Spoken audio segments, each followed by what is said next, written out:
time is now 1:02 p.m. in the State Board of Education. We have a quorum. The regular meeting is reconvened. Ms. Evans, are there individuals who wish to address the board today? Yes. There are people who have registered to provide public comment today, and I will review the rules. Each speaker will be limited to 3 minutes to address the board, and I will monitor the time. We will strictly follow the time limit to ensure everyone has an opportunity to speak. Please finish your sentence and conclude your comments when the timer expires. Thank you for your cooperation. It is the practice of the board not to respond to comments during the public participation segment of the meeting. We will maintain an atmosphere of respect for everyone. Anyone who disrespects another person, whether by name or in any other way, will be asked to stop. Public participation will take place both in person and online. We will begin with the individuals physically present today and then move to those waiting in the queue online. First up is a group of 3 speakers, so they will be afforded 10 minutes. And I have Landon, Amber, and Ashley.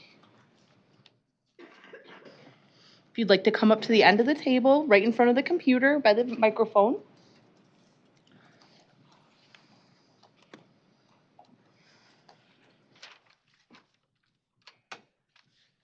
And whenever you're ready, you may begin.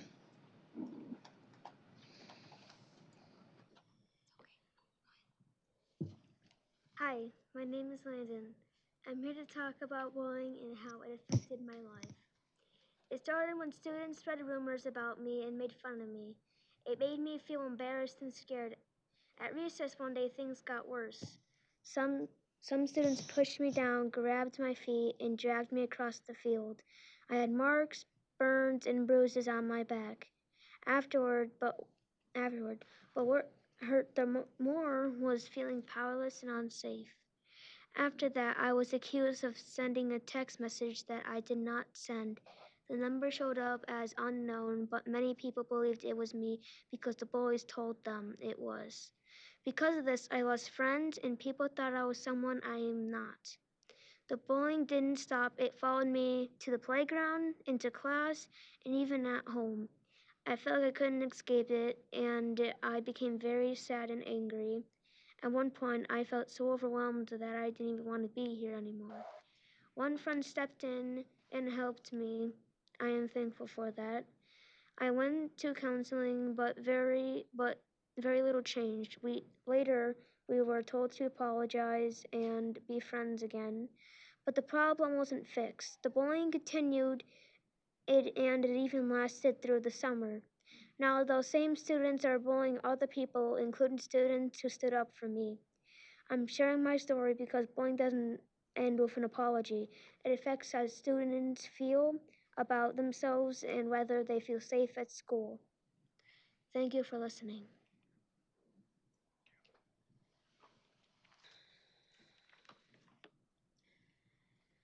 Thank you for allowing my son to share his experience.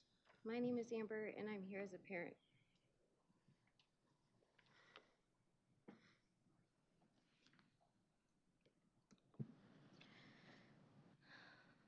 I'm speaking because my child experienced bullying, and what our family learned is that bullying is not just a behavior. It's about how schools respond. Bullying affects a child's safety, emotions, and ability to learn. When responses are unclear or inconsistent, the harm doesn't stop after the incident. What made our experience harder was not knowing what would happen next. Reporting steps were unclear, timelines were confusing, and follow-up was consistent. Across Michigan, bullying is handled differently depending on the district. This means families receive different levels of protection based on only where they live. For students who are more vulnerable, including students with disabilities, these gaps can be especially harmful. Families should not have to be policy experts to protect their children. That's why we believe a clear statewide approach is needed. Thank you for your time. Thank you. My name is Ashley Gallen, and I'd like to briefly outline the statewide solution we're proposing. Michigan's current anti-bullying law creates an important foundation, but it leaves how schools respond mostly up to individual districts. Because of this, reporting steps, investigation timelines, record keeping, and parent communication vary across the state. This means students and families can have very different experiences depending on where they live. Today, we are submitting written materials that propose a required statewide anti-bullying policy for all Michigan school districts. These materials include a full policy, a short summary, and a question and answer document. The proposed policy clearly explains what schools must do when bullying is reported. It sets clear timelines, requires written records, and makes sure parents are informed. It also includes protections for students with IEPs and Section 504 plans, so disability needs are handled the same way everywhere. The policy also requires bullying records to be kept for 25 years. This helps with accountability and allows patterns to be seen over time. This proposal is not about blame or punishment. It is about clarity, consistency, and making sure every student in Michigan is protected. We respectfully ask the board to direct staff to review these materials and bring forward recommendations for consideration. Thank you for your time and commitment to Michigan students. Thank you. Next person in the room today is Kathy Lester.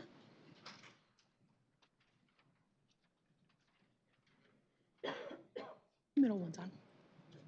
She's fine. Whenever you're ready, you may begin. Okay. Good afternoon.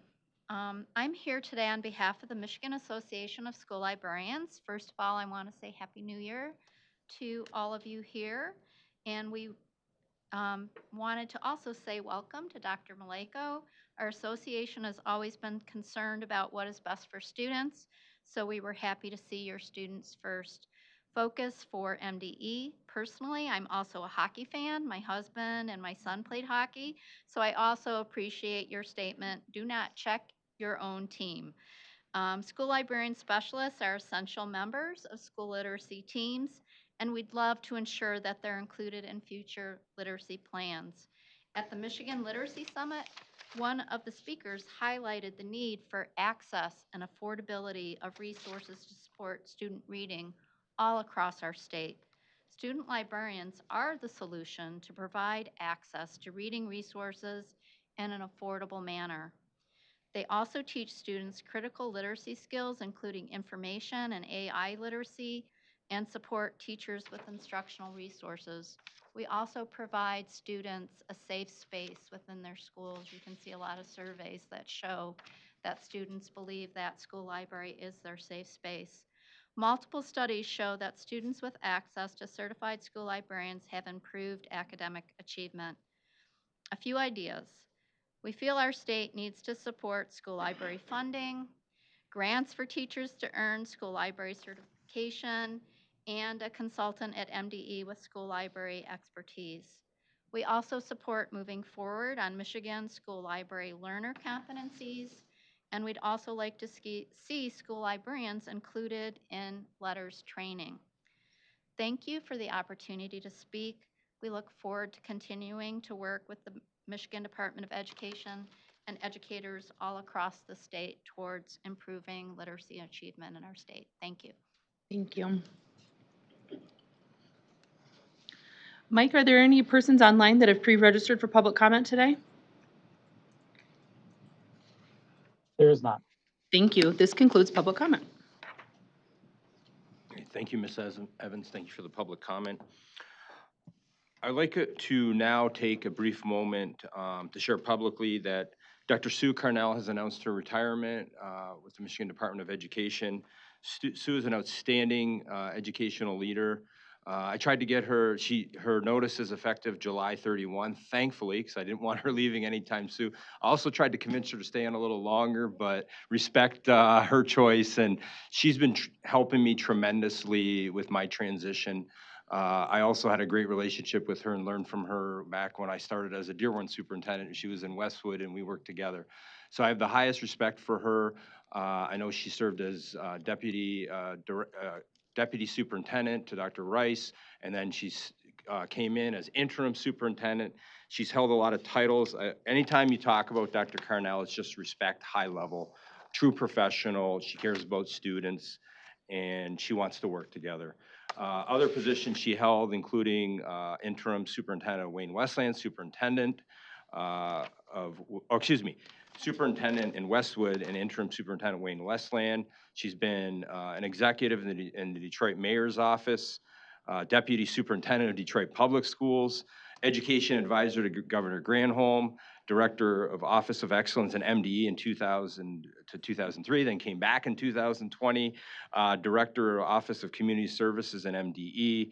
She was an elementary principal, an assistant director of special education. I don't know what else you've been able to do in your lifetime, but that's quite a bit.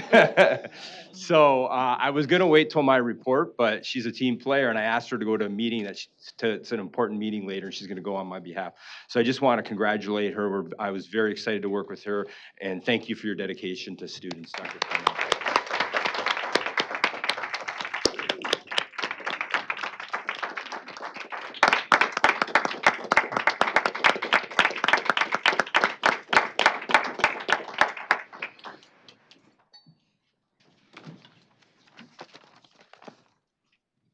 Maybe the only thing she didn't do is drive the bus in the morning. I don't know about that, but I know Superintendent Traverse City did when we were subbing as substitutes. He's like, yeah, I drove the bus too as a sub. You know, he had the license. When we all do what we need to do. So, all right, we're working well on this agenda here. And we do plan to have a communication going out in Dr. Carnell. We have a presentation of the energy audit preliminary results summary. The presentation will provide information from the study that was made possible in the fiscal year 23 budget through MCL 3881611Y of the State School Aid Act. I want to welcome our presenters. Of course, we know Dr. Diane Golzinski, Deputy Superintendent, Division of Business, Health, and Library Services. Mr. Steve Ezekian, Consultant, Sage Consultants. We worked together back in Wayne County. Helped me recruit my CFO years ago. And Mr. Jason Malema, Superintendent Ingham ISD, and he just welcomed me to the area and is going to help me out since I now live in the area, so I'm excited to work with you as well. So this is an informal presentation, no board action. I'll turn it over to you, Dr. Golzinski. Thank you so much, and it's great to be back at the table. I have two experts here talking about the energy study, and so I will let them take it from here.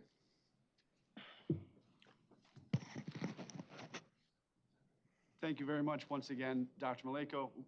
There you go. All right. Thank you very much once again, Dr. Maleko, esteemed members of the State Board of Education and distinguished guests.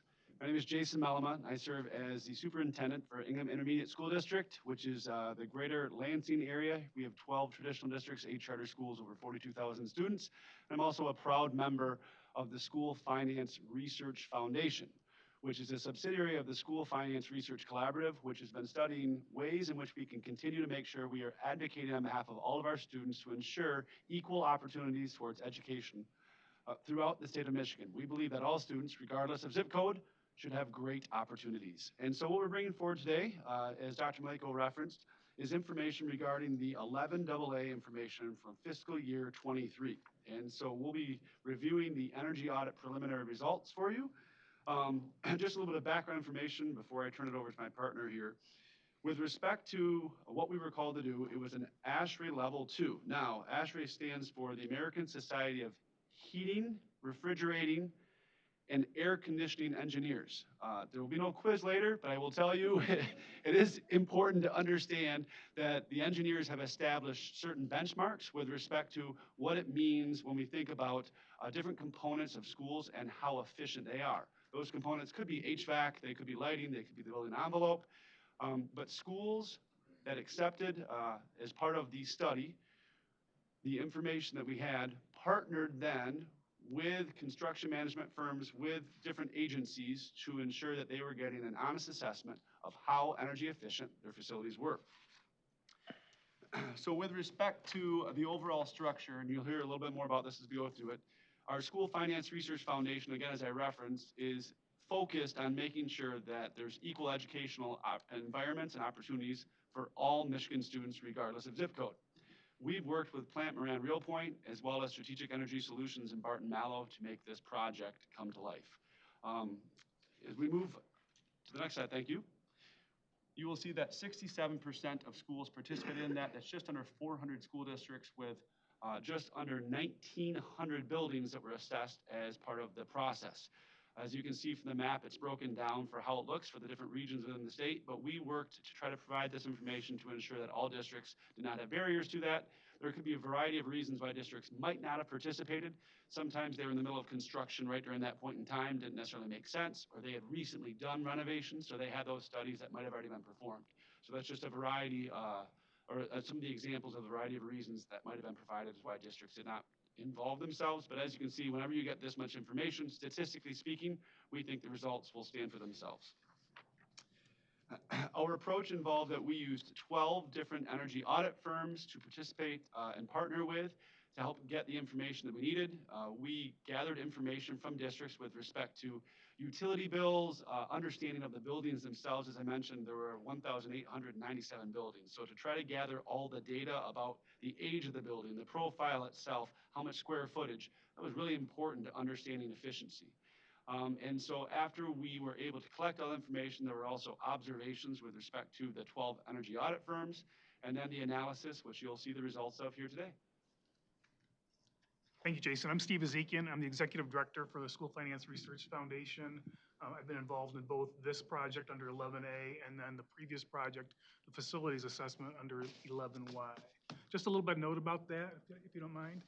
So we submitted our report under 11Y in March to you and to the state legislature. We have some money left over in that project, and there were school districts that did not originally participate in the study. There were 43 districts that did not participate. So we're opening it up again for those 43 if they want to change their mind and participate again. So that will be amending that 11Y report when that work is done.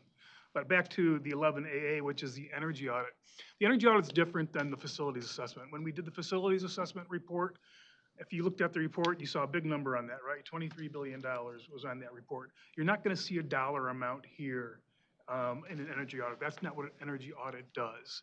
An energy audit does identify specific opportunities for energy savings. And when you're doing an ASHRAE level audit, you identify every opportunity, whether it costs $1 to do or costs millions of dollars to do, right?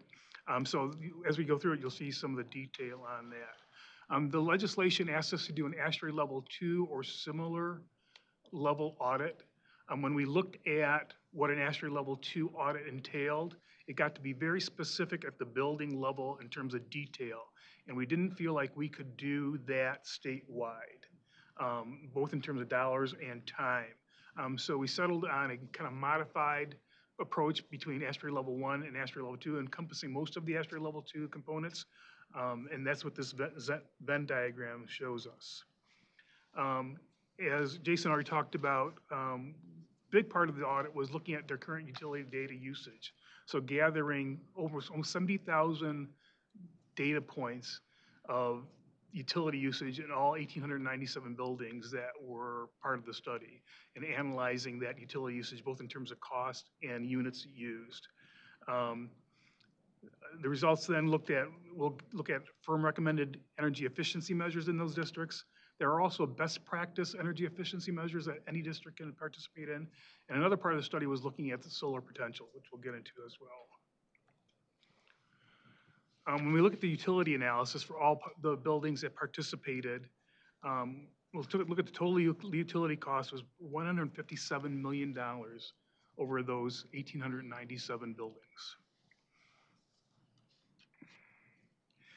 This chart shows a distribution of what's called the EUI, or energy utilization intensity. And that's a technical term that these engineers come up with in terms of how much energy this building is using. And this is over all the buildings across the state that we looked at. The target for schools is between 38 and 58 EUI. You can see the averages in our study was around 65, which is good, but there was a big spectrum of how efficient buildings were across the state. The EUI depends on not only that it's a school, but is it an elementary school or a middle school or a high school? And also where it's located in Michigan. There are 3 zones in Michigan in terms of climate. So the UI depends on the climate as well. In the entirety, over the 1,897 buildings, there were 18,000 individual energy efficiency measures identified. Different opportunities to save energy, okay?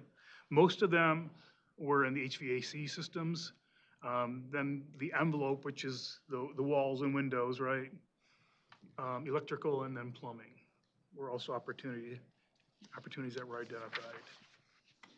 If you look at this next one, this takes a little bit of explaining. So the bubbles are how many items were identified in that energy efficiency measure, and that's the bubbles that you see. The x-axis identifies how long the payoff period would be if you implemented that energy efficiency measure. So you see, for example, there's a few in the blue, very close to the y-axis. They would get paid off in 5 to 7 years. And basically, those are things that don't have a lot of costs associated with them, like turning your thermostats back from 72 to 70, or installing some controls around your HVAC systems. There are other things like building envelope issues that would take a lot longer to pay off in terms of implementation. So the energy efficiency measures that were identified were categorized in a couple of different ways. Most frequently, and then we'll get to some other ones. So the most frequent identified item was provide demand control ventilation in your HVAC systems. That's just a fancy way of saying computerize your HVAC systems so that they work efficiently all the time, instead of, like I do at home, set at 69 and leave it, right? That's not how an energy efficiency model works. You're looking at what the weather is outside, you're looking at how the building is being used, and you change the settings there. That's the most identified item across the state. In terms of cost savings, the biggest identified item was geothermal systems.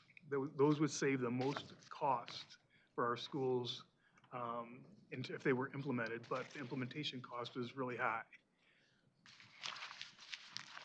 And then in terms of energy usage intensity, again, the geothermal systems were the highest. And then looking at condensing boilers, replacing mass boilers, condensing boilers, replacing steam boilers, et cetera. Best practice EEMs, or energy efficiency measures, are items that any district can do. And so this is the list of them. When the districts got their individual reports, if they weren't doing these best practices, those were identified in their individual level reports.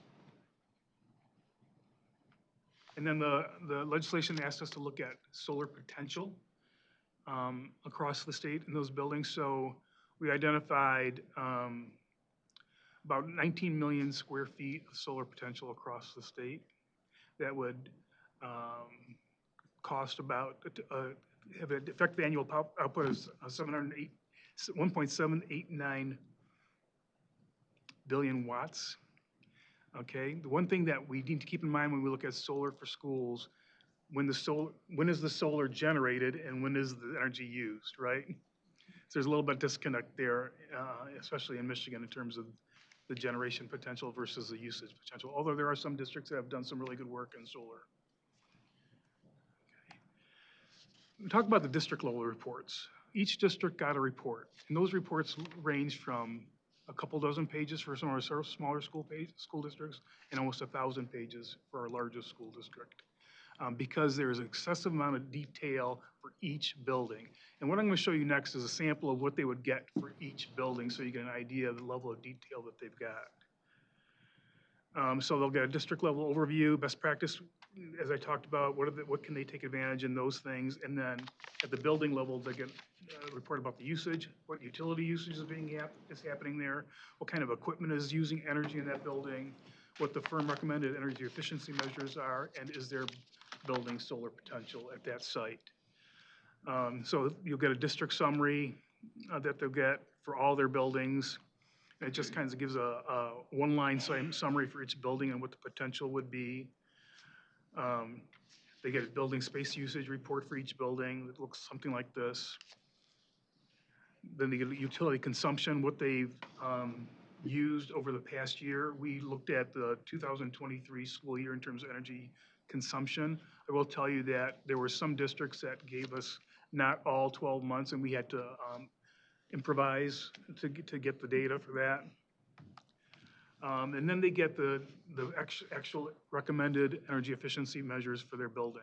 There's a description of what it is, the area that's affected by that item, what the calculated energy efficiency reduction would be, and then at the far right is kind of a detailed note about what is being recommended there.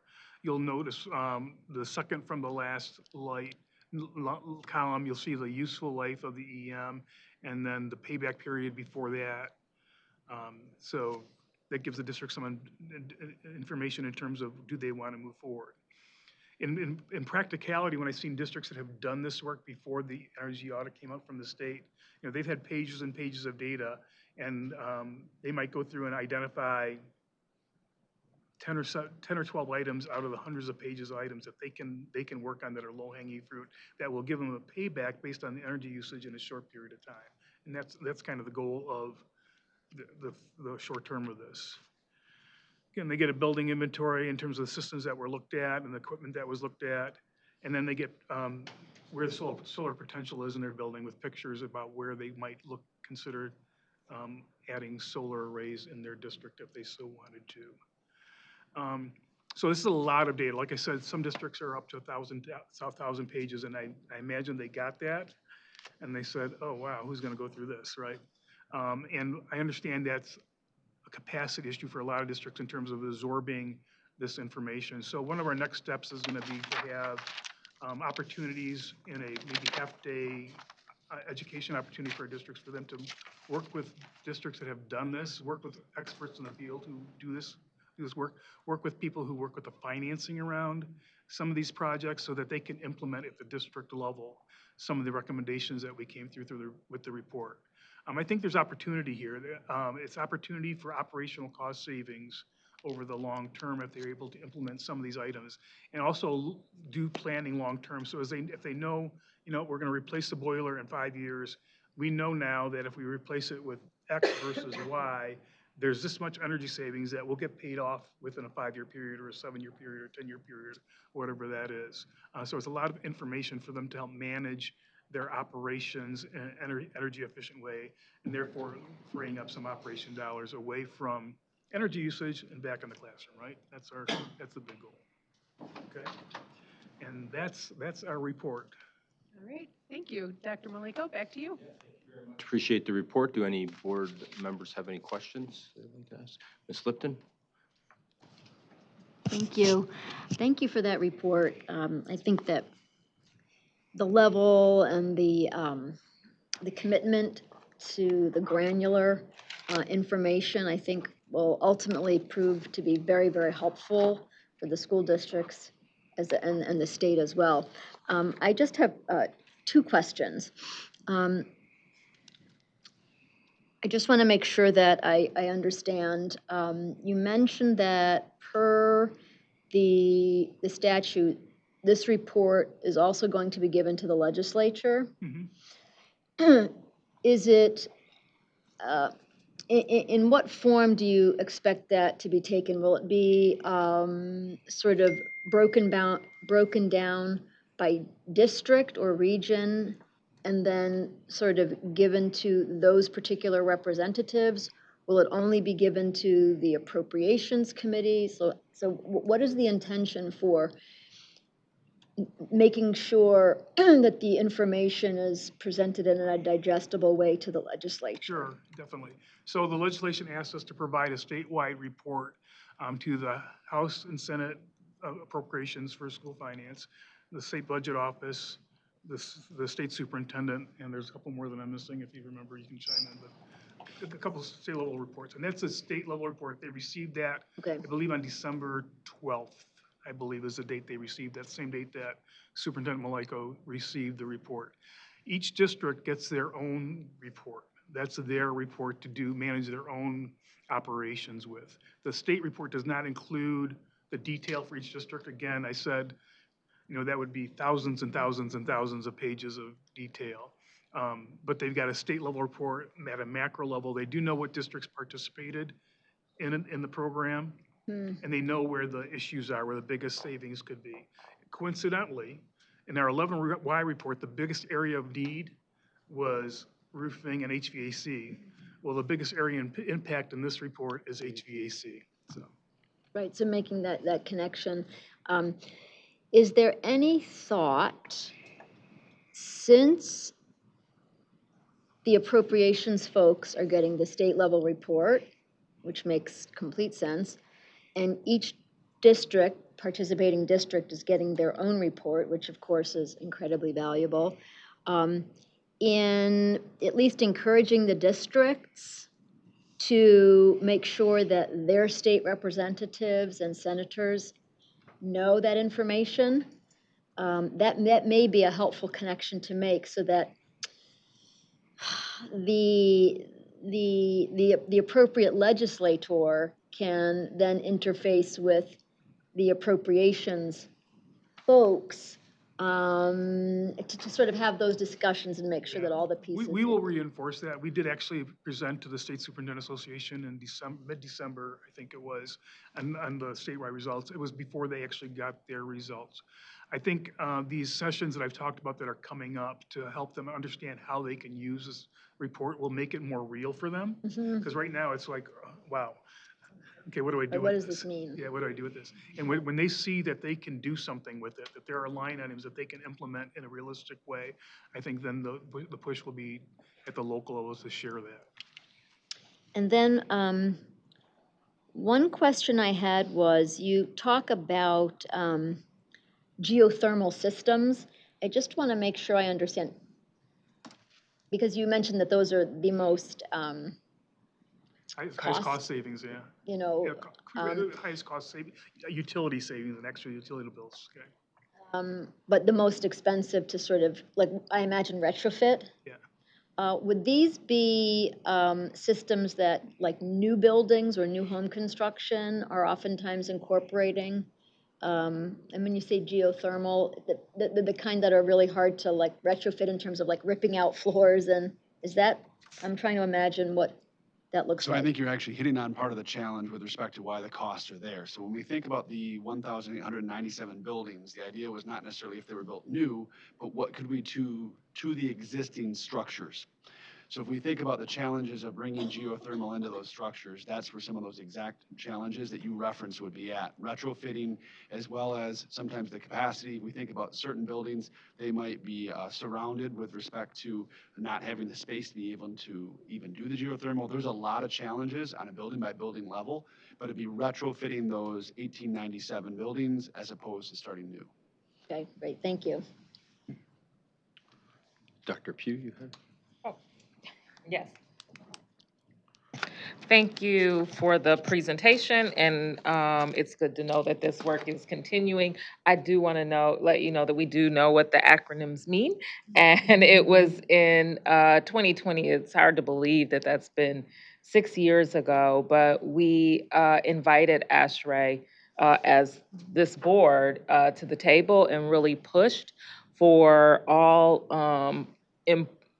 of the groups and entities that should be working together to make our children's buildings safe and healthy, to make sure that was happening. And so ASHRAE was a part of a press event that we did as a board. ASHRAE was also at the forefront of working with Healthy Homes Network and really helping us to get our voice of advocacy at a time when it was needed the most. And I want to just lift that up to continue to commend the board.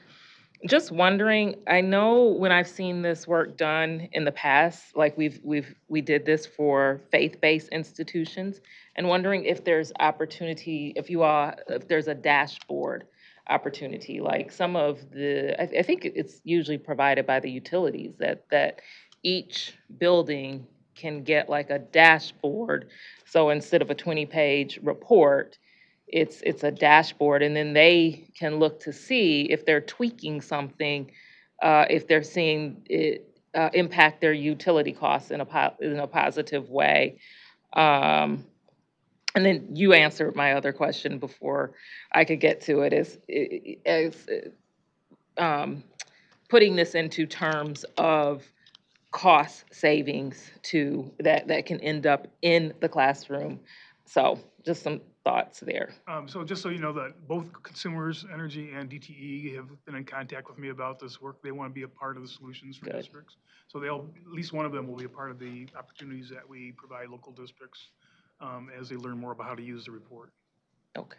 And it's good if they have like that electronic dashboard that somehow they were easily able to put together. Those already exist. Oh, okay. Yeah, they definitely exist. It's a matter of, does a district have the capacity to implement, right? Okay. Thank you. Thank you. Any other comments or questions? All right, well, we appreciate the presentation. Thank you very much for the excellent work, and we look forward to working together. Thank you.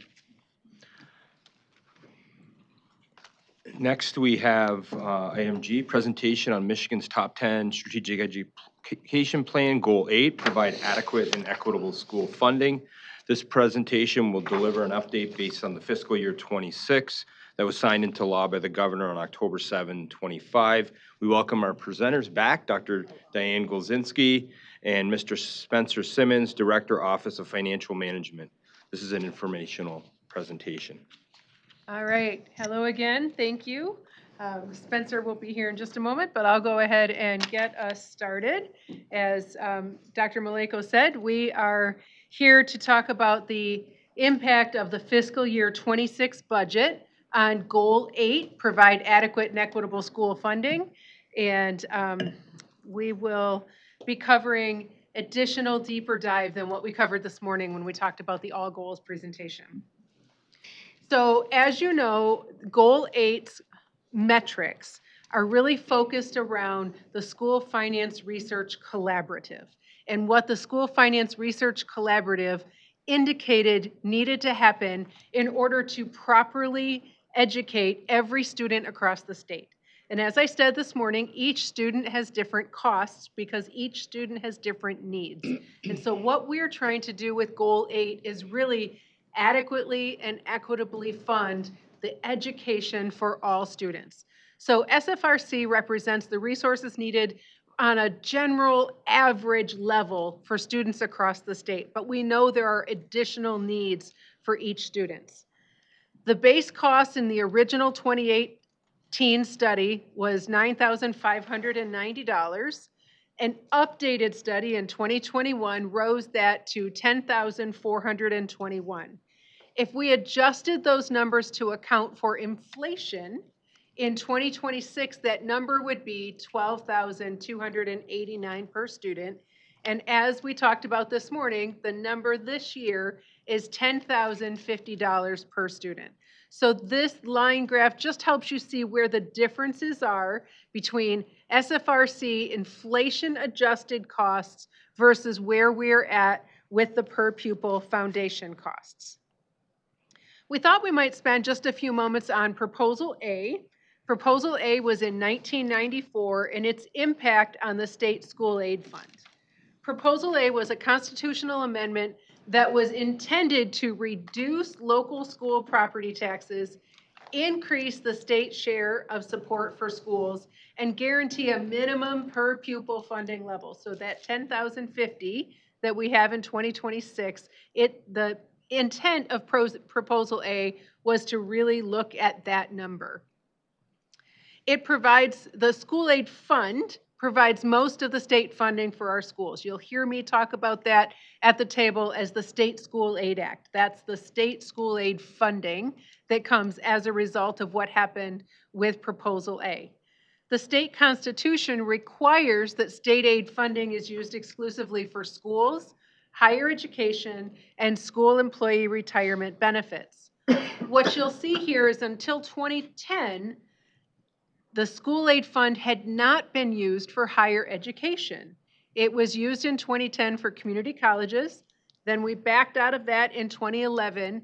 And then notice how that number has increased significantly since 2012. So you'll see here 2012 through 2017, and then 2018 through this current year.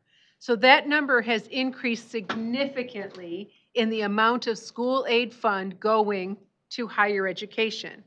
What we wanted to do was provide an image for you of what the per pupil amount would be if those funds were not going to higher education. So that's the purple line. You'll notice that still doesn't get us to the inflation-adjusted SFRC number on a per pupil basis. Spencer? Thank you, Diane.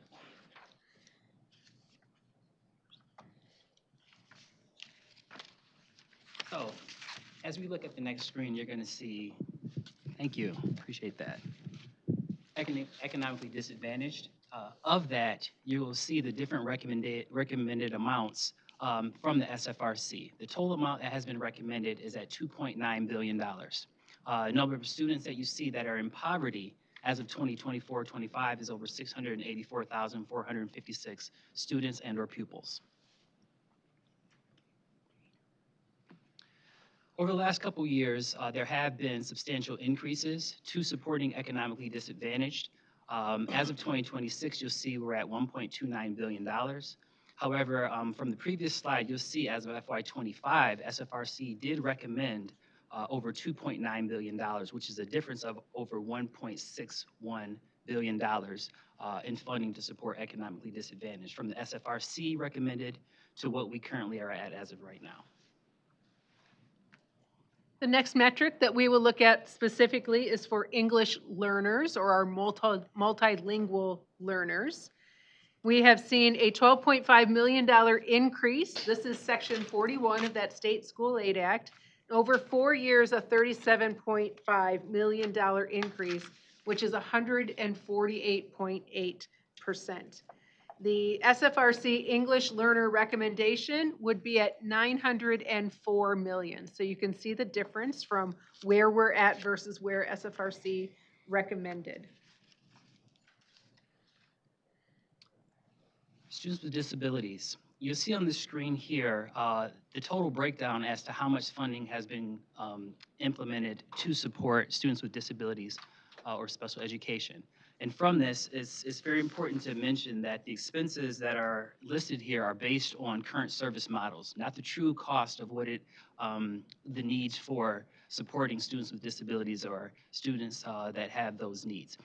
It is important to note that a district that does not receive sufficient funding to support students with disabilities have to figure out a way to cover those costs, whether that is to have a special education bond or millage that they put into place, or to take funding out of their operational funds to support students with disabilities.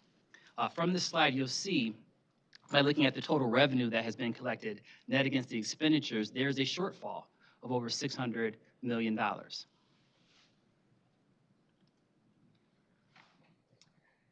The breakdown here that is reflected, you can still see that over the last 4 years, there have been substantial increases to support students with disabilities or special education.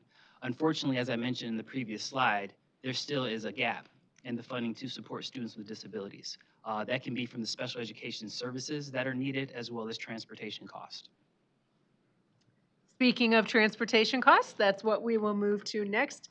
That and the other SFRC recommended studies. So when SFRC did its work, they recommended separate studies be included for transportation and capital costs. We just heard about the energy efficiency study. Mr. Ezekian and I were here last year talking about the capital costs and what infrastructure costs look like. We'll talk first about transportation. Transportation is part of Goal 8 because there is an inequitable demand for rural districts to transport their kids to school. That directly affects absenteeism rates, graduation rates, educational work that the students need to do in the need to get them to school. So we have $125 million in the current budget, that's the FY26 budget, to reimburse districts for the costs of school transportation. What we are being told from most districts is, on average, that's covering about 25% of their transportation costs. $125 million is covering about 25% of their total transportation costs. What you see here is the FSRC transportation recommendation would have been nearly $500 million. So that's, again, the 125 is about 25% of what that SFRC recommendation would have been or would be for transportation. Our biggest challenge, one of the biggest challenges with the transportation line is that it's non-recurring funding. So it's not listed as a permanent funding stream that districts can count on year after year. As far as capital costs go, we just heard Mr. Ezekian talking about it. In 2022, there was the funding to conduct that statewide capital cost study. As a result, we have the School Finance Research Foundation was developed in order to conduct that study and the energy efficiency study. The total cost over about a 9-year period to be able to bring schools just to a minimum standard, not a gold standard, but a minimum standard for health, safety, and wellness is around $22.8 billion. That is above what schools are currently spending on infrastructure projects. Nearly half of the cost, as we just heard, was to be bringing existing HVAC systems and roofs up to a minimum standard. So $7.5 billion specific for HVAC and $3.4 billion for roofs. Now, in the FY26 budget, we were able to have a new section added, Section 12E in the State School Aid Act, which will provide $100 million in competitive grants. These districts that need to be prioritized in this competitive process need to be an opportunity index band of 4 or higher, meaning they have to have a larger number of economically disadvantaged students. They have to have needs specific to HVAC or roofing. They must have participated in that facility study, and they must not have had the ability to issue a bond, or they've made a good faith effort and not been able to make that happen in order to address those facility needs.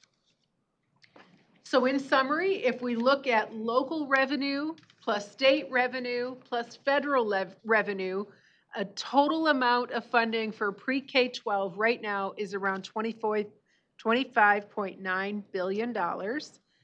If we compare that to the SFRC areas that we've got numbers from, the poverty, English learner, all of those things, our needs would be about $29 billion. So we're still falling short of where the SFRC is recommending that we be, but we have made significant progress over the last few years with funding from the legislature and the governor. So with that, Dr. Maleko, I'll hand it back to you. Thank you very much. Appreciate it. Great job with the presentation and a lot of good data in there. I'm very interested in. Any board members who'd like to comment or question?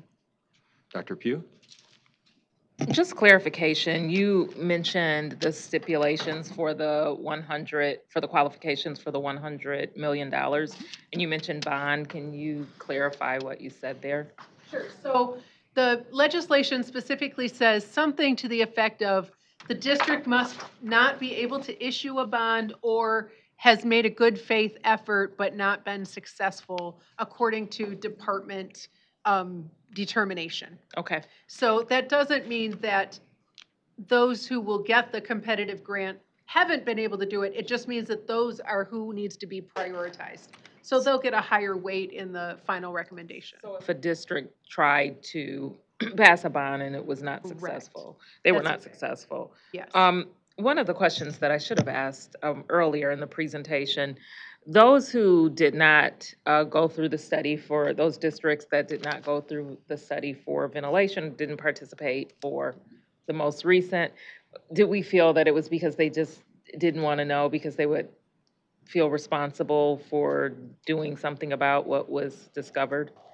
So what Mr. Ezekian said at the beginning, the capital study, the capital cost study, most every district was, I believe there's something like 40 or 45 that didn't, we're going back to them now. For the energy study, it was 60-something%, like 2/3 of the districts participated.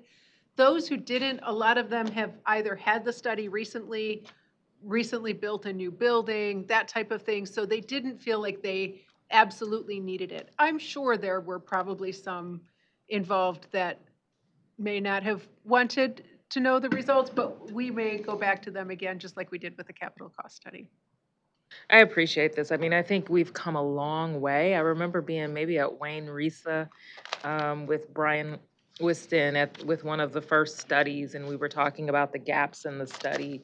And I don't even think we were talking about like building costs at that time. It was just the transportation, and it was one other piece that was missing. So we've come a long way with really looking at the needs of our schools, our school buildings, and what our children deserve, but also is necessary to ensure the best, most comprehensive learning environment for our children, conducive learning environment. Thank you. Anybody else have any comments? No. Oh, Ms. Lipton?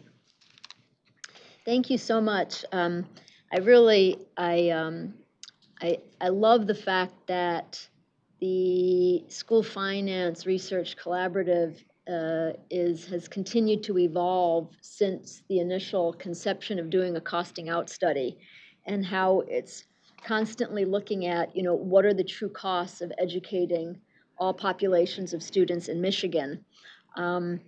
And being very, very transparent about giving that information to the public so that people can really understand what cost pressures are involved in educating all students in Michigan, and that money in education really does matter, particularly if it's deployed in a way that can provide maximum results for our students. So when you were talking about the transportation piece of the study, and looking at that in terms of the ongoing needs, does that factor in districts that may have done away with transportation as a result of cost saving during the lean years? I'm talking about maybe the 2007, 8, 9, 10s when districts were really having to tighten their belts. So my recollection from when I was in the legislature was that many districts at that time, because the cuts were coming so fast and furiously, they were basically selling off buses or privatizing bus services, or just simply not providing bus services except for their special ed students.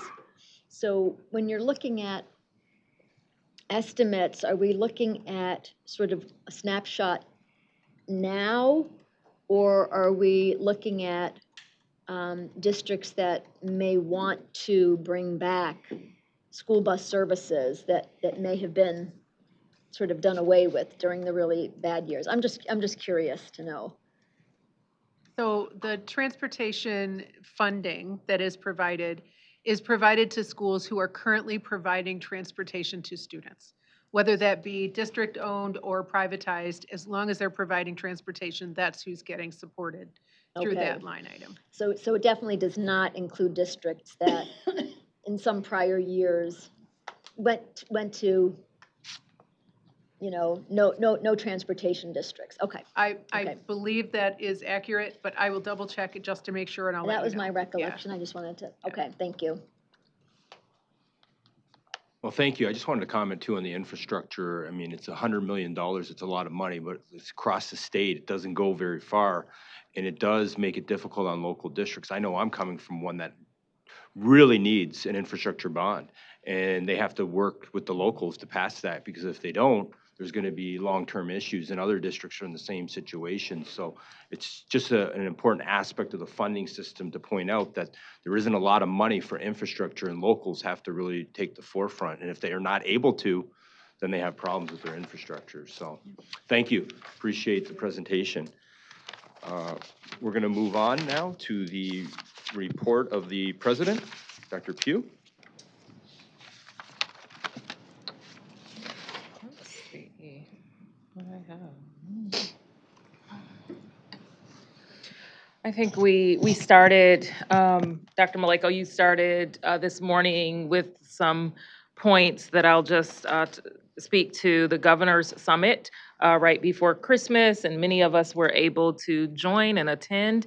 And I really do think that it was an opportunity for us to show not only commitment, but more importantly, a concerted effort towards something that we know at this table has been a priority for this department and this board, and we've seen great strides. And I think the opportunity for us to work together and really strike out and making sure that we're highlighting where we feel or continue to feel our levers, the most important levers that need to be pulled and priorities prioritization of those levers. And there may be differences, or there are differences on the approach. I think that there was opportunity, though, for us to show that we are willing to work together for our children, for the sake of our children. And I know, Dr. Maleko, you will continue to expound upon that.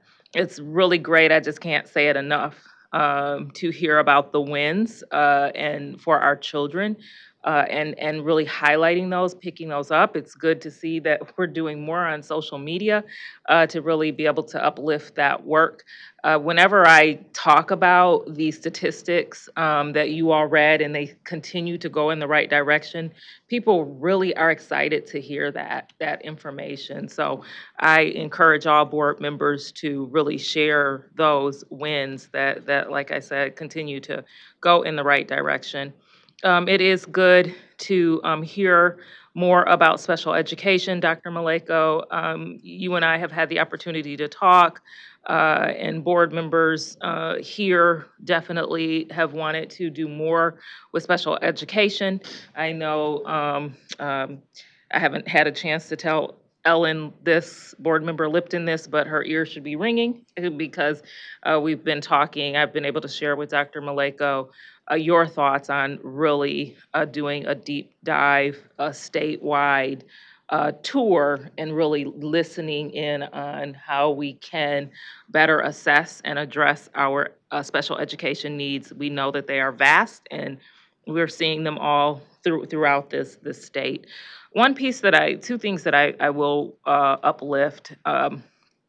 I couldn't see where our president is or what time he was going to be here, but he will be here in the state if he hasn't already been here. And as he lands here in Michigan or is taking off from Michigan and talking about economic conditions or doing a tour of a factory, we are reminded that Michigan families are struggling and working families are struggling from rising costs. The discussion that we had about utility costs in schools, we know that transfers over into homes. Also, as we saw the tragic events of last week, where a mother was killed by agents of this country, thinking about um, the cuts to education, the dismantling of public education department, and the upliftment and pouring in and redistribution of dollars into uh, immigration enforcement that really and practices that have been harmful for our communities and for our children's parents. And last week or last month, I brought up the board looking at Senate Bills 508 through 510, which we will discuss shortly here, but making sure that we know what we saw last week was not public safety. When we hear about children being harassed on their way home from school or to school, that is not public safety. When children are concerned about their parents making it home and having those traumatic experiences, that's not public safety. And it's definitely not public safety when we know that a child uh, lost their mom, children lost their mom, and neighbors watched and stood by. As the State Board of Education president, I encourage us to continue to stand up for what is right, and I appreciate board members for continuing to do that, because we know that the type of leadership that this country needs, that our state needs, that our children needs, is the type of leadership that acts before we see tragedy occur.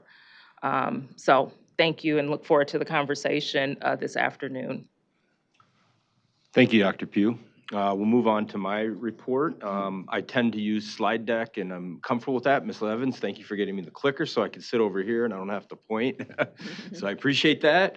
So we'll start with my report. I just wanted to mention we're going into the holiday weekend, and I want to recognize the great work. This is one of my favorite quotes. Actually, that's in Washington, the monument. If you've ever been there, you got to go. It's one of my favorite places to go.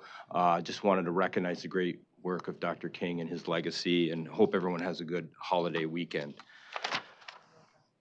Wanted to congratulate Miss Nikki Schneider and her husband, Michael Stroud, on their marriage just after, I believe it was right after the New Year. So congratulations, if we can give her a round of applause. That's wonderful news. We're very happy for you, and thank you for sharing the picture. I also want to extend my congratulations to Dr. Chapman, Dr. Saylor, Ms. Rawls-Smith, and the literacy team for the national recognition on their work by the Reading League and a recently published guidance for state-level work, evaluative literacy guidelines and curriculum publication. And it's the work they're doing, and I think it's all overlapping. You're going to hear it in the legislative priorities, but all the work they're doing, so congratulations to them. Yes, please. This is the final board meeting officially. Dr. Michelle Harmala, I've worked with her over the years too. I have some Wayne County roots when we worked together, and I know she's a big advocate for students, for special ed, for others. She plays hockey, she's a hockey. I can't wait till your skating party comes up. I'm ready to go. I was asking, can I bring my equipment, or is this just a skate? Yeah. Okay. Okay, all right. We'll do that another time then. But congratulations and thank you for your work. I know when I came in and then I heard she was retiring, like, oh, darn, I don't get a chance to work with her again. But appreciate the work she's done, and thank you. Let's give her a big round of applause. And then I want to thank Dr. Renee Garcia for stepping up and filling in as the interim deputy superintendent in her absence for Dr. Harmala as we look to fill the full-time position. So thank you and congratulations on your appointment. Okay, I'm going to move along in the report here. All right, we have the new Bob Wheaton and his team have really been on the ball. I got to tell you, we got social media going, we got all these things. We have a new Instagram account called michigan.students.first. So we're going to get a picture with the full board, but because we have two board members who are not here, we'll wait till next month. But I'm going to ask Dr. Pugh to come up right now. And officially, this is I don't know if you remember, but I wasn't allowed to use the unofficial one, so we're approving it today. Dr. Pugh. But to use. Yeah, I still did. What do they sometimes say? Ask for forgiveness, not permission. So Bob, here, we want Bob to get the credit here, and his team can. Oh, you should be at the David. Oh, no. You're Bob. All right, okay. Oh, we'll ask somebody here. Oh, we got David taking the picture. Awesome. Oh, there we go. All right, we'll take a couple quick ones. Ready? Glenn, move forward so you guys are out of the projector. Okay. Move the chair. Everybody's got to give their. We want to see the side. No, you're good. I didn't even think of the chair though. I just saw his forehead come in. All right.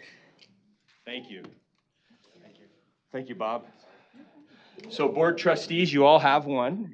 Our board members, sorry, I'm used to my old title mode.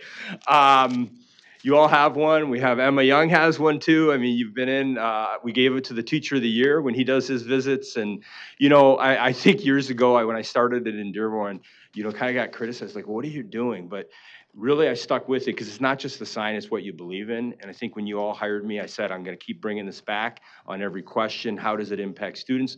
I had multiple meetings last week, high level in legislation and laws and other things. And it's like, okay, how are these decisions going to impact students? We always got to come back to that for the benefit of the students. So appreciate the support of the board, and I really look forward to working with you. And thank you, Bob's department has really been on fire. They've been getting me in a lot of positive press interviews too to get that message out there, so thank you. Welcome. And I know that Ken Coleman, he's been researching me from the past with his social media techniques. He found some old pictures and things too. It's been really positive, so. All right, I'm gonna move along. The next thing, this is the first time it's going public with our legislative priorities for MDE. Since I came in December, there was a lot of work that was already going on within the department, and there were work that was happening, so I met with the department. This has been the format in previous. Dr. Rice would send a letter to the legislators, so we have that ready to go. We're gonna be doing a press release as well. I know I did provide this to the board last week in the Friday board briefs, and also Dr. Pugh prior, and then we sent it to Emma Young as well last Friday, and we talked about it in the legislative committee. So I just wanted to go over the highlights, and then there will be an official letter going out to legislators from MDE. Whoops. Oh, okay, here we go. Guiding principles, student first, we just talked about. Some of these presentations are really gonna overlap of what we did today, or they're all gonna connect when you see. What do we talk about? Excellence, opportunity for every Michigan student, equity. These are things in the SFRC that we talked about with the study. Literacy, Dr. Pugh, you just mentioned it. We talked about it earlier. We had a high quality presentation. We're all getting behind it. I know the board has prior and under Dr. Rice, and we're gonna continue with the letters training and the things that we're doing. I'm very excited to take this message in a week to the state superintendent conference to rally the troops, to get everyone behind it, to work together, and to also show that we want to do it by providing support, stipends and pay and things for teachers. We're providing training. We need to do that as well. And we're also collaborating and working with Emma Young in the governor's office on this as well, and Ms. Richard. So thank you to the board. We talked about some curriculum things and money that are in that previous legislation. We want to continue with that message. And you can see those were pictures from the summit that we were at in Detroit with the governor. I know we had several board members. I know Ms. Schneider, you were there as well, I believe. I don't know if I missed, Ms. Tilley, you were there as well. But because of the way it went, we got the pictures after, so we didn't get you in there. So thank you. Other things we talked about, something that I talked about in my interviews with the board. I believe heavily in equity funding. I've looked at high achieving states, equity and adequacy, but we need to invest in these areas. Just fitting Dr. Golzinski doing the presentation right now. And so these are areas that we need to focus on. This is protections. We had a presentation on the homeless and foster care. These are extra protections for students that we want to implement within the legislation. I think it's important. Again, this is the message of just putting students first. And there will be more detail in the letter that we present. We're also going to have a Cliff Notes. Dr. Pugh, I had sent you the bullet points that the board received. So we're going to have kind of two versions coming out. We know there's research on summer learning loss. Expanding summer learning programs, possibly having some funding, working also with philanthropic groups. I know, for example, the Balmer Group had done a lot of summer work with summer school. We want to work with them, with others, to see what we can do, and also see if we can get support with the legislature. I believe this is very, very important. Balanced statewide assessment. This is something that the department has been working on, trying to make it easier on assessment, making it less costly, and making it more effective for the students in the school districts. Technology and innovation, I've talked about this, AI is here. Okay, how can we use it appropriately? We can't disregard it. I started using it maybe a year and a half ago, others to some degree. I think it's important that we need to embrace it, but use it in an appropriate manner. So we do want to look at making policy and having a framework on technology and other areas that we are open to some innovation. Career and technical, we also had that in the presentation that was earlier today from the deputy directors, and we know that those opportunities for students are very important because the success of our students isn't even just graduation, it's how successful are they beyond. So what are the programs we're doing to ensure they're successful, they can have a job and careers? And I know we mentioned a little bit about these other programs with colleges and universities. I think that's very important. I know Ms. Lipton, you were mentioning too. This is something that came from Dr. Harmela's department, is just extra safeguards for students and making sure we're doing appropriate checks with fingerprinting and the other things that are needed to up that technology. Student health and safety and learning conditions, that was also mentioned earlier in the presentation with school meals. We know kids need to eat. We need to feed our students. I think that's very important. We also want to support the Michigan Library as well. We have that in there. And then just student engagement in the Library of Michigan. So these are other areas that we work together through MDE as priorities.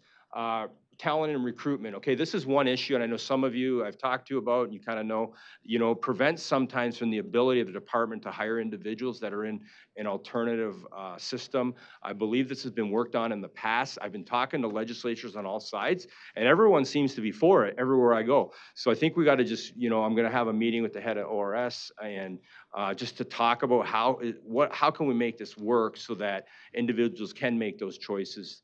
So we can work together from MDE and the locals.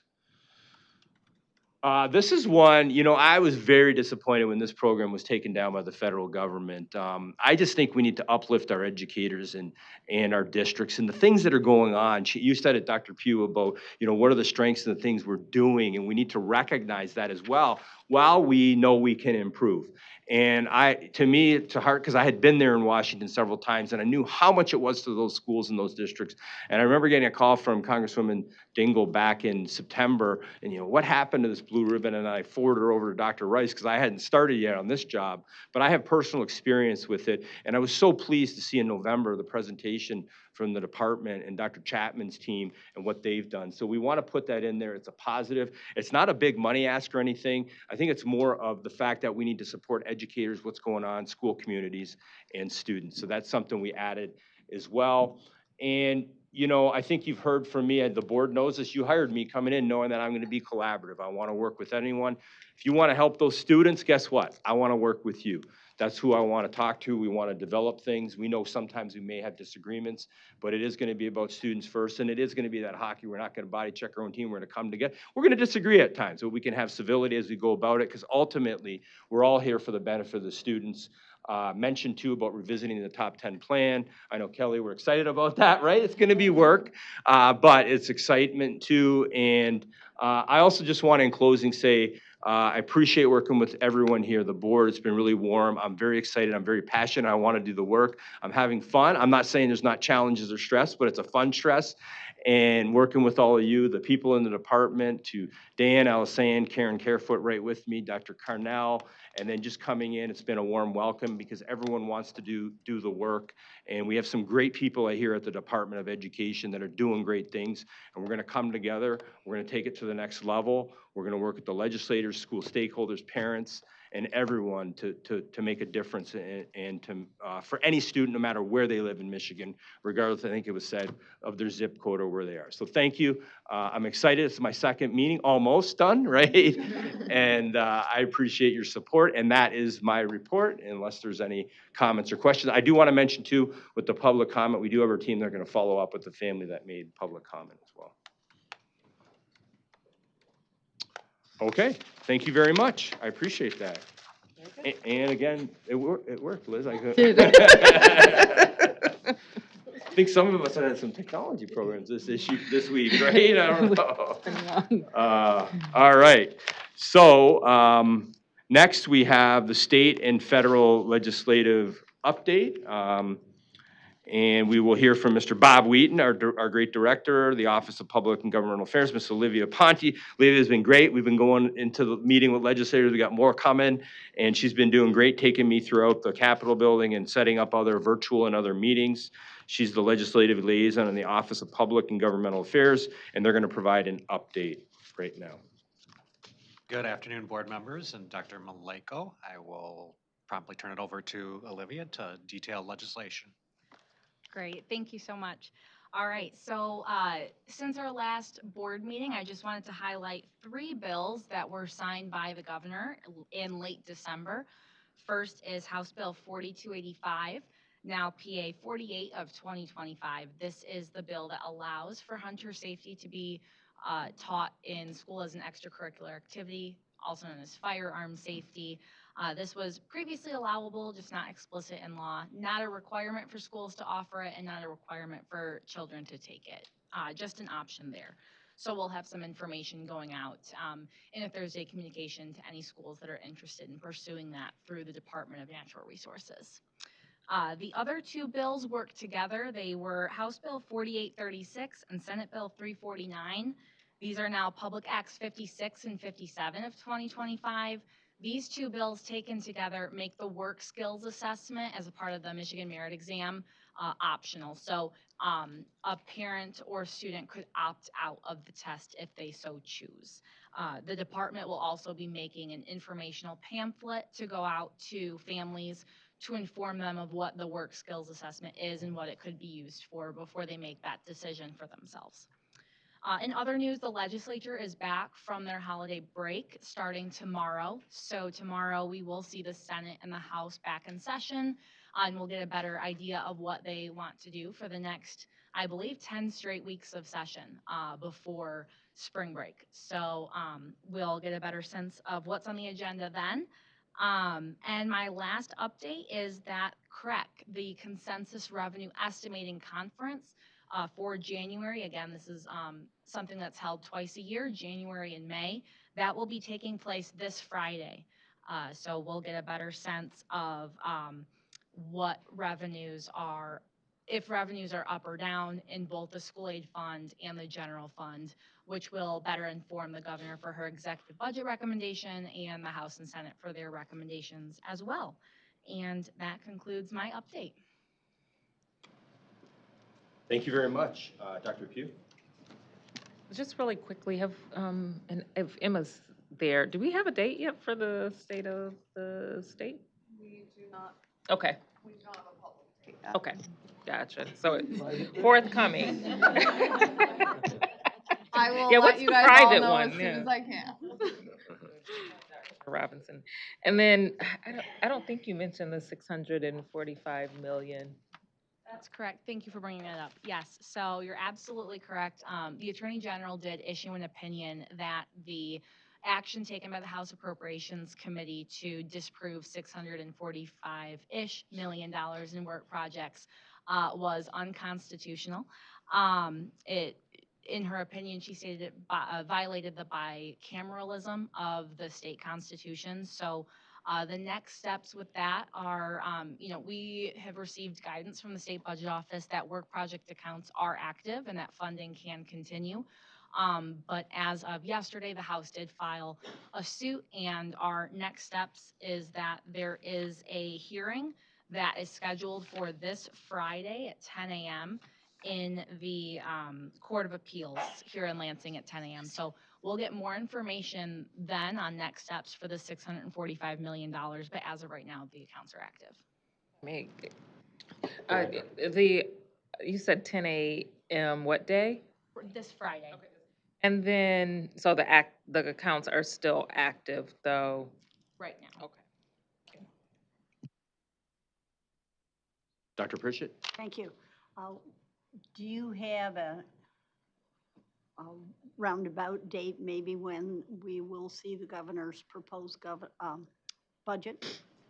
Typically, we see the governor's proposed budget in early February, so that's kind of when I would anticipate that coming out. All right, thank you. Any other comments? Okay. Dr. Pritchett, do you have any report that you want to give on the legislative committee? Or? No, I know Liz has already sent that out, but just a reminder, we are having a legislative luncheon and meeting on March 19 over in the Heritage Center. Isn't that the name of that building? So we'll get more details to you as they become available.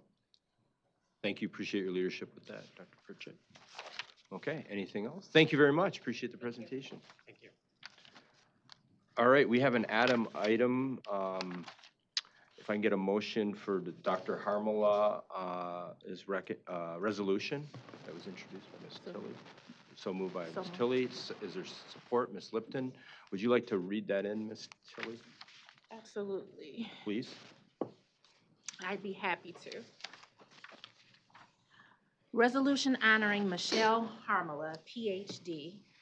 Let it be known that the State Board of Education proudly recognizes Dr. Michelle A. Harmala, PhD, upon her retirement on January 31st, 2026. following an extraordinary 40-year career dedicated to advancing education and empowering learners across Michigan and beyond. Whereas Dr. Harmala's journey in education exemplifies vision and purpose, rising from special education teacher and work study coordinator to district leader, superintendent, professor, and ultimately deputy superintendent at the Michigan Department of Education.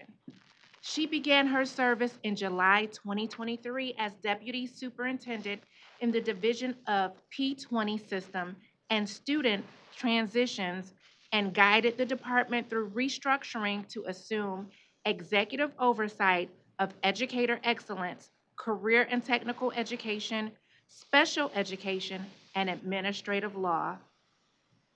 Whereas her leadership has shaped policy, strengthened educator preparation, and improved student outcomes through bold initiatives, including the development of Michigan's first Doctor of Education and Leadership and Innovation program, the creation of teacher-to-teacher classroom walkthrough models, and the establishment of community-based instruction programs and career-focused partnerships for students with disabilities.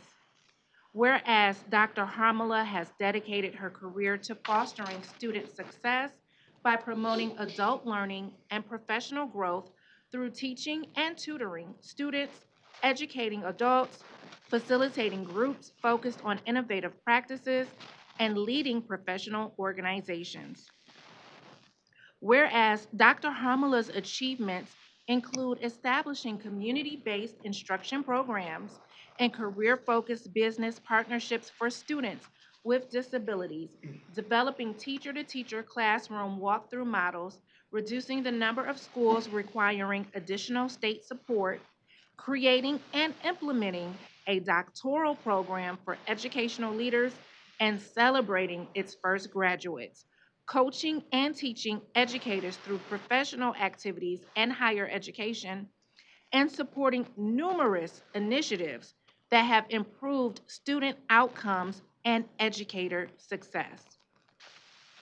Whereas her unwavering commitment to lifelong learning and professional growth has inspired countless educators through coaching, teaching, and advocacy, while her contributions to state and national policy have advanced opportunities for students and educators alike. Whereas beyond her professional accomplishments, Dr. Harmala is a devoted family member and an avid swimmer, skate skier, and hockey player, bringing the same energy and resilience to her personal life that she has demonstrated throughout her career. Whereas Dr. Harmala looks forward to spending more time with her family, enjoying her sports at reasonable times of the day, finding new hobbies, and volunteering for her favorite charities. Now, therefore, be it resolved that the State Board of Education extends its deepest gratitude and highest commendation to Dr. Michelle Harmala for her visionary leadership, tireless dedication, and transformative impact on education. And be it finally resolved that the board wishes Dr. Harmala a retirement filled with joy, adventure, and continued inspiration, confident that her legacy will endure in the lives of students, educators, and communities across Michigan. Thank you.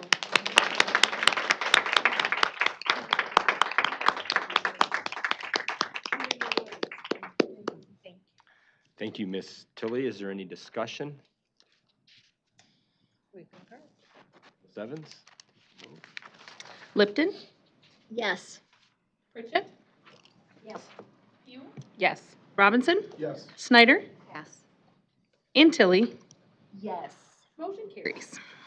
Thank you again. Thank you. So next, we have a resolution honoring the life and legacy of State Librarian Randy Riley. Is there No, Ms. Tilly, supported by Dr. Pugh. Would you like to read that as well, Ms. Tilly? Yes. You did a great job on the other one. Michigan State Board of Education resolution honoring the life and legacy of State Librarian Randy Riley. Whereas Randy Riley was appointed State Librarian of Michigan in April 2014, bringing with him more than 2 decades of dedicated service to the Library of Michigan and a lifelong commitment to public access to information. And whereas Randy Riley began his distinguished career with the Library of Michigan in October 1989, serving in numerous roles, including reference librarian, Michigan Collection Selector, Michigan and Genealogy Special Collections Coordinator, Special Collections Supervisor, and Michigan e-Library Mail and Outreach Coordinator. And whereas before joining the Library of Michigan in October of 1989, Randy Riley served as an educator, substitute teaching in schools in Ionia and Montcalm counties and teaching history and social studies at the Valley School in Swartz Creek, reflecting his early and enduring commitment to education and public service. And whereas throughout his career, Randy Riley was a driving force behind the Michigan e-Library, playing a key role in its oversight, expansion, and promotion to school and public libraries, government agencies, educators, and state employees across Michigan. And whereas under his leadership as state librarian, the Library of Michigan redesigned the mail website, implemented discovery search capabilities, strengthened statewide database contracts and vendor relations, and enhanced equitable access to information for learners of all ages. And whereas Randy Riley demonstrated a deep and consistent commitment to partnership with the Michigan Department of Education, working collaboratively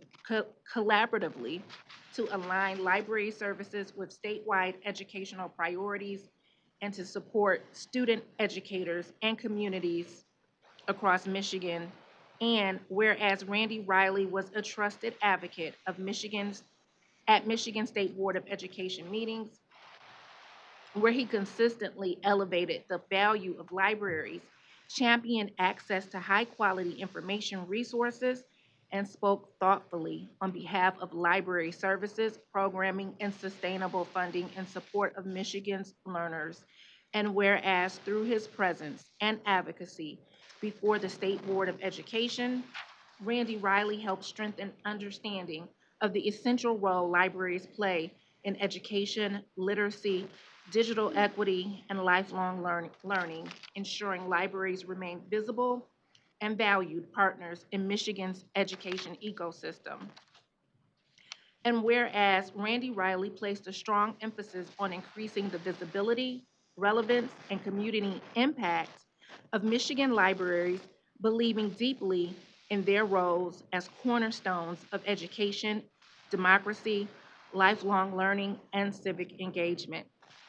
And whereas he oversaw and supported important statewide initiatives, including the Michigan Notable Books Program, and served as an influential leader in both statewide and national library organizations, including the chief officers of state library agencies. And whereas in recognition of his exceptional expertise and leadership in genealogy and historical research, Randy Riley was awarded the Philby Award in 2010 by the National Genealogical Society, honoring him as the leading genealogical librarian in the nation. And whereas Randy Riley earned a Bachelor of Science in Education from Central Michigan University with a dual major in History and Political Science and a Master of Information and Library Studies with a specialization in Archives and Records Management from the University of Michigan, reflecting his deep respect for history, education, and preservation. And whereas beyond his professional accomplishments, Randy Riley was known for his generosity of spirit, mentorship, quiet leadership, and unwavering dedication to service, leaving a lasting impact on colleagues, educators, librarians, students, and communities throughout Michigan. And whereas Randy Riley is survived by his beloved wife Lori, his children Sam and Madeline, and his cherished dog Louie, and his life and legacy will continue to be honored through the work of the Library of Michigan and the people he inspired. Now, therefore, be it resolved that the Michigan State Board of Education honors and celebrates the life, service, and enduring contributions of State Librarian Randy Riley, recognizing his profound impact on Michigan's libraries, educational institutions, and access to information statewide. And be it further resolved that the State Board of Education extends its deepest condolences to the Riley family, colleagues, and the entire library community, and expresses its gratitude for a life dedicated to public service, learning, and the preservation of Michigan's shared knowledge and history. And be it finally resolved that a copy of this resolution be entered into the official records of the Michigan State Board of Education and shared in remembrance of Randy Riley's lasting legacy. Thank you, Ms. Tilley.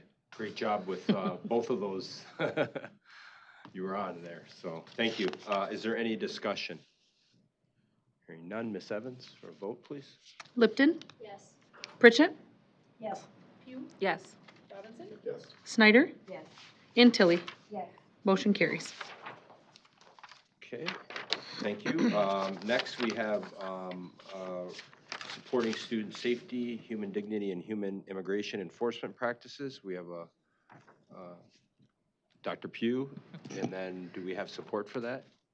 Ms. Lipton, would you like to read that in, Dr. Pugh? Sure. This is I am moving the Michigan State Board of Education resolution supporting student safety, human dignity, and humane immigration enforcement practices. Whereas the Michigan State Board of Education is constitutionally charged with advocating for the safety, well-being, and educational opportunity of all children in the state of Michigan, and whereas children cannot learn when they fear losing their parents or caregivers, and public policies that create fear, instability, or trauma directly undermine student safety, attendance, and academic success. And whereas recent immigration enforcement actions have resulted in the death of a mother and left multiple children without their parent, underscoring the real and irreversible harm caused by aggressive, militarized enforcement practices that operate without adequate transparency, accountability, or regard for human life. And whereas immigration enforcement actions have increasingly occurred in or near sensitive community locations, including schools, workplaces, and neighborhoods, creating widespread fear among children and families and disrupting the educational environment. And whereas the Department of Homeland Security and Immigration and Customs Enforcement, created under the Homeland Security Act of 2002 to 2003, have expanded enforcement practices beyond their original scope, including the reassignment of federal investigators away from public safety priorities, raising serious concerns that resources critical to protecting children and vulnerable populations are being diverted from their core public safety mission. And whereas lawmakers at all levels of government are actively making decisions that either restrain or enable these practices, including decisions related to cooperation between federal immigration authorities and state or local agencies. And whereas the Michigan legislature is currently considering Senate Bills 508, 509, and 510, which seek to increase transparency, limit enforcement in sensitive locations, and clarify the role of state and local agencies in immigration enforcement activities. Now, therefore, be it resolved that the Michigan State Board of Education affirms that public safety must never come at the cost of human life, due process, or basic dignity, and that no child should fear that going to school or stepping outside of their home could result in their family being torn apart. And be it further resolved that the Michigan State Board of Education formally supports Michigan Senate Bills 508, 509, and 510 as necessary steps to protect students, families, and school communities from harmful and destabilizing immigration enforcement practices. And be it further resolved that the Michigan State Board of Education calls on state policymakers to prioritize child safety, educational stability, and human dignity in all decisions related to immigration enforcement and intergovernmental cooperation. And be it further resolved that the Michigan State Board of Education urges Congress and federal policymakers to review and reexamine the Homeland Security Act of 2002 to 2003 with particular attention to how its implementation has impacted children, families, and school communities. And be it further resolved that the Michigan State Board of Education encourages a fundamental reexamination of the existence, placement, function, and deployment of immigration and customs enforcement, including whether its enforcement responsibility should be dismantled or reassigned with the federal government to guarantee real, humane solutions that center child safety, due process, accountability, and human dignity, while advancing true public safety rather than fear-based, militarized enforcement. And be it finally resolved that the Michigan State Board of Education reaffirms its commitment to speaking out when government actions place children in harm's way and will continue to advocate for policies that protect students, families, and the integrity of Michigan's public education system. Thank you, Dr. Pugh. Is there any discussion on this item? Ms. Schneider? Yeah, Tom is not here, so I want to share the amendments that he would have proposed, understanding that he's not here to do that. And then just some brief discussion on the history of immigration policy. Let me pull them up here. His first resolution he would have proposed is, be it further resolved that anyone residing in the United States illegally should expect to be detained at any time and deported from our country in an expeditious manner. And during the detention and deportation process, those in our country illegally should be peaceful and compliant with law enforcement. Be it further resolved that anyone harming or threatening harm to any person in law enforcement during action directed at illegal immigrants should expect to face appropriate defensive force and should be prosecuted to the full extent of the law. These are the two amendments that he would have put forth. I'd like to have a little bit more of like a deeper conversation about what we're talking about. I definitely agree with humane action that honors human dignity. What I will say is that I think that there is a serious lack of transparency in all of this. If I am researching the incident that happened within the foundation of this resolution, I would ask board members if anyone has seen the full video of what happened. To my knowledge, it is not available. The most current interpretation of what happened, I'd like to read aloud. And it's my knowledge that the FBI is currently still investigating the incident because the full video is not available. So when we think about the foundation of requesting, a review of policy on things like this, I think we need to have all of the information on the table before we run away with a narrative that whether you vote yes or no on such a thing, that you do or do not get on board with humane action with illegal immigration. So here is where I believe it's currently still at. Another agent approaches Good on the driver's side and uses an expletive as he says, "Get out of the car." The agent filming the clip moves in front of Good's car as she reverses. In a chaotic few seconds, she turns the wheel to the right and pulls forward. The camera jerks up to the sky. "Whoa, whoa," a voice says as bangs are heard. In the final part of the video, the car is seen veering down the road, the ICE agent swears. Other clips previously released from the scene below, or the scene show the maroon SUV crashed into the side of the road after Good was shot by the agent. No video is shown of the agent shooting this woman. The officer appears to stay on his feet and is later seen in other videos walking toward the crashed car. Federal officials say the agent was injured and treated in a hospital. The FBI is investigating the incident. I don't approve of it, obviously, if it happened. I don't think that we shouldn't be focused on humane action as it relates to illegal immigration. However, to root something like this in something we don't have full information on is something that I don't move forward with. And then I look at the history of immigration policy in our country, and it's pretty significant. The last law that our federal government passed on it was IRA of 96 that was under Bill Clinton with bipartisan support that significantly expanded detention and deportation.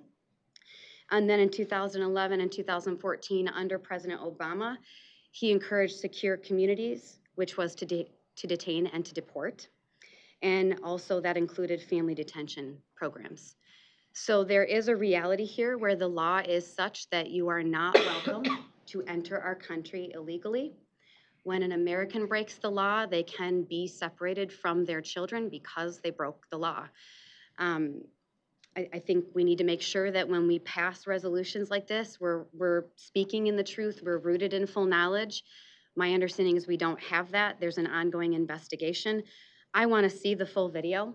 I don't understand how our officers have body cameras, and yet in this particular situation, the camera was faced towards the sky, and we can't see the full footage. So there's a number of things that are missing. And I will say that all of that's also separate from what it looks like to support students who are the unfortunate victims of no action of their own. So I do that every day as a school nurse in the most diverse middle school in Michigan. So I will continue to do that. I just am not going to support this resolution for a number of reasons that I've just shared. And then I'll also say a few more things about, historically immigration globally. We are one of the countries that has the least punitive reactions to immigration. Historically, it's monetary fines. People say that's pay to play. It's not fair. It's not reasonable. I would agree with that. There needs to be equal punishment across the board, regardless of where you're going. So there are other countries, like the UK has detention while they wait for expulsion or permission. So that's basically, temporary imprisonment. Full imprisonment up to 8 years for Hungary. Community service in Italy. So, I don't know what community service looks like for them, but I wouldn't want to be, detained, if you will, through community service. Corporal punishment through caning in Malaysia. Deportation and lifetime bans through Australia. So if you look at the countries in the UN, almost all of them criminalize illegal immigration, and there is a punishment for it. And our country actually tends to be on the side of less punitive and more humane. So my issue with this is putting forth this narrative that it's not when we are, and then not having the full information for the issue that happened that is serving as the foundation for the resolution. Thank you. Okay, thank you, Ms. Schneider. Dr. Pugh? Board Member Snyder, I'm not sure if you were putting forward amendments to the current. I was presenting the amendments that Tom would have presented if he was here. Okay, and if you could read that last. So can I point out, this is your official amendment? No, I'm not presenting the amendment. Oh, you're not. I told Okay, Tom that I sorry. would present them for him. Oh, So are they proposed? I would read them aloud. you read them, but it's not an official motion. Okay, that's what I thought. Okay, Dr. Pugh, it's yours. I do want you, the last amendment, because you elaborated on Tom's amendments, and I do want to hear the last written amendment that Tom wrote. Go ahead, Ms. Schneider. I can share this with you if you'd like to have it. No, if you could just read it. He says, be it further resolved that anyone residing in the United States illegally should expect to be detained at any time and deported from our country in an expeditious manner. And during the detention and deportation process, those in our country illegally should be peaceful and compliant with law enforcement. Okay, thank you. Dr. Pugh? There was somewhere where you read or face, I thought you said or face consequences. Is that in anywhere? No, he doesn't use that word. Okay. Well, you said enough. I first want to call the name of Renee Nicole Good, a daughter, a mother, a person, and she was a U.S. citizen. So I want to note that. I don't think that it's okay, and I never will think that anyone meeting with law enforcement and especially what we've seen, that should end up in death. That just shouldn't happen. She shouldn't have been called a fucking bitch after she was shot and likely killed. This is not okay. And there's a lot of mixing of what we're talking about. I do want to note that I brought this to the table a month to the date of that death because this was foreseeable. And we have legislators, senators who have proposed bills because they see the harm. We've had the mayor of Dearborn who has spoken out. Our community should not be facing the fear that they're facing. Our resources, human resources, should not be going towards this. We should not be witnessing this. And I will never agree that it's okay that when someone is approached by an ICE agent, and this is not public safety. That's not public safety. We're talking about two different things to begin with. But that just shouldn't have happened. Thank you, Dr. Pugh. Any other? Ms. Tilly? First, I want to thank Dr. Pugh for drafting this and presenting this to us. I think this is a very important issue. Currently, we have cities in the U.S. under siege. Yes. We have Minneapolis under siege. We've had D.C. under siege. We've had Chicago under siege. We have a loss of life. And people are being terrorized. And yes, we want our borders to be safe. Yes, we understand that immigration needs to happen. But we also want to make sure that we maintain human dignity when it does happen. And this is not a new issue. Immigration is, we've had immigration happening. We've had ICE happening for years. I worked for Detroit Parent Network years ago, I want to say during Obama's first administration. And one of the staff members, Daisy, one day she was there, another day she wasn't. We never heard from her again, never knew what happened to Daisy. Still to this day, I do not know what happened to her. So not only does it affect a family, it also affects a community. So we have to be careful how we treat people in this country, and we definitely have to protect communities and lives because right now there is so much at stake in this country. Thank you. Dr. Robinson? We hear a lot of talk about this issue as though it's an abstract issue. It's happening somewhere else. Doesn't really affect us. It was reported yesterday that 4 children from Western International High School in Detroit have been detained and are maybe in family detention centers in Texas. This is not happening somewhere else only. It's happening here in our state. And I think it's important context for us to add to this conversation. Thank you, Dr. Robinson. Yeah. Anyone else?